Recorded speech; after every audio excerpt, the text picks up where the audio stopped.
नमस्कार, सच टॉक देख रहे हैं आप और मैं हूं आपके साथ आशुतोष उपाध्याय। मनीष कश्यप जो हैं आज बेऊर जेल से रिहा हो गए और रिहा होने के बाद हजारों की तादाद में जो समर्थक हैं उनको देखने पहुंचे थे। जब मैं कल ग्राउंड रिपोर्टिंग कर रहा था उस दरमियान लोगों ने ये कहा कि मनीष कश्यप का एक दीदार करना चाहते हैं। कई अलग अलग जिलों से लोग पहुंचे थे। अब हमारे साथ मनीष कश्यप हैं, पहला इंटरव्यू है इनका सच टॉक पे और हम इनसे बातचीत करेंगे कि आखिर 9 महीने के बाद आखिर जो आगे का समय होगा उसमें क्या कुछ ये करेंगे। अभी 9 महीना आप रहे, वनवास काट कर आए हैं, लोग कह रहे वनवास रहा आपका। अब आगे का जो काम होगा बिहार वासियों के लिए, देशवासियों के लिए, वो कौन सा कार्य मनीष कश्यप एक दृढ़ संकल्प के साथ लेके चल रहे हैं? बिहार का डीएनए है। हाँ। और बिहार का डीएनए का मतलब यही है कि अपने आप को राज्य के लिए, देश के लिए, समाज के लिए न्यौछावर कर दो।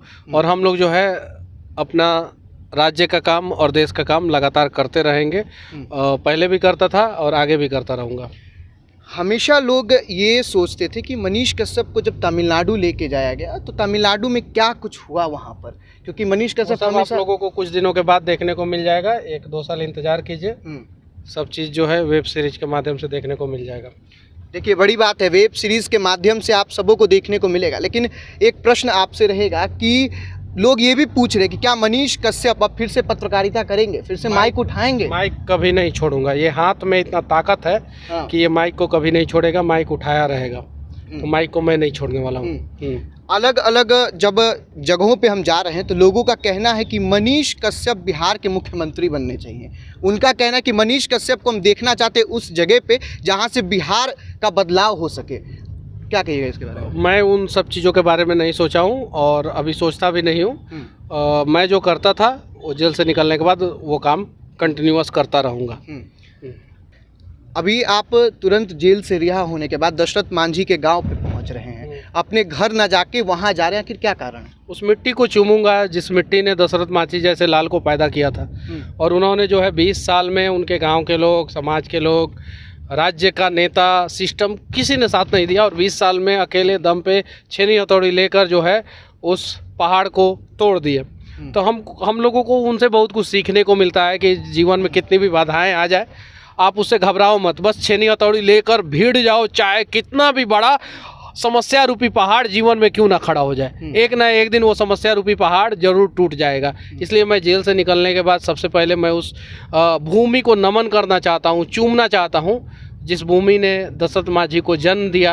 उस पहाड़ को चूमना चाहता हूँ जिस पहाड़ ने भी दशरथ मांझी के हिम्मत और हौसला के आगे जो है रास्ता छोड़ दिया कि हाँ भाई दशरथ, तुम तोड़ दो मेरे सीने को और बीच से रास्ता बना दो और दिखा दो पूरी दुनिया को कि एक मांझी था जिसने छेनी हथौड़ी के दम पे पूरे पहाड़ को तोड़ के और रास्ता बना दिया। तो क्या फिर से मतलब मनीष कश्यप उन भ्रष्टाचारियों को उसी तरीके से समाप्त कर पाएंगे जिस तरीके से? बिहार में माउंट एवरेस्ट से भी ऊंचा जो है वो भ्रष्टाचार रूपी पहाड़ है।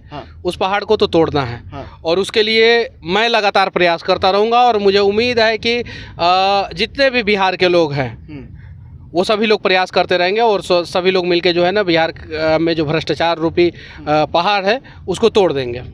सबसे ज़्यादा बिहार के लोगों ने सफ़र किया, चूँकि आप ज़रूर जेल में थे लेकिन बिहार के लोगों ने इस चीज़ को अंदर से एक तरीके से झेला है कि नहीं भाई मनीष कश्यप जेल में है, और लोगों ने दृढ़ संकल्प के साथ बाहर कार्य भी किया है। घर आप जाएंगे, माता जी से आप मुलाकात करेंगे करीबन 9 महीने बाद, एक प्रत्यक्ष रूप से सामने से बैठ के बातचीत होगी अच्छे से, तो क्या उनके लिए 2 शब्द क्या होगा?